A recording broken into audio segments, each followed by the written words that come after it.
ভারতবর্ষের মধ্যে অবস্থিত একটি অন্যতম মিউজিয়াম হচ্ছে এই হাওড়া রেলওয়ে মিউজিয়াম। সময় পেলে চলে আসতেই পারো হচ্ছে এই মিউজিয়ামে। হাওড়া রেলওয়ে স্টেশন থেকে 5 থেকে 7 মিনিটের হাঁটা পথে হচ্ছে এই রেলওয়ে মিউজিয়ামে। এই রেলওয়ে মিউজিয়ামে এলে তুমি দেখতে পাবে বিভিন্ন ধরনের হচ্ছে রেল ইঞ্জিন, বিশেষ করে সময় অনুসারে যেভাবে রেল ইঞ্জিনগুলো হচ্ছে আমাদের পরিবর্তন হচ্ছে, সব পুরোনো দিনের রেল ইঞ্জিনগুলো তোমরা দেখতে পারবে।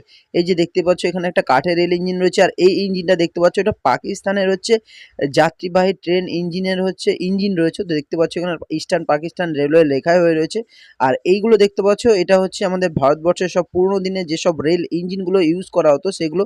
এই মিউজিয়ামে বিভিন্ন ধরনের রেল ইঞ্জিন রয়েছে, আর যেগুলো এখন হচ্ছে দেখা যায় না তার সমস্তটাই তুলে ধরা রয়েছে এই হচ্ছে মিউজিয়ামে। সত্যি তোমরা দেখলে তাক লেগে যাবে এই মিউজিয়ামে বিভিন্ন রেল ইঞ্জিনগুলো। তো সময় পেলে চলেই আসতে পারো এই মিউজিয়ামে। আর যদি চ্যানেলে নতুন হয়ে থাকো অবশ্যই চ্যানেলটিকে সাবস্ক্রাইব করে নিও।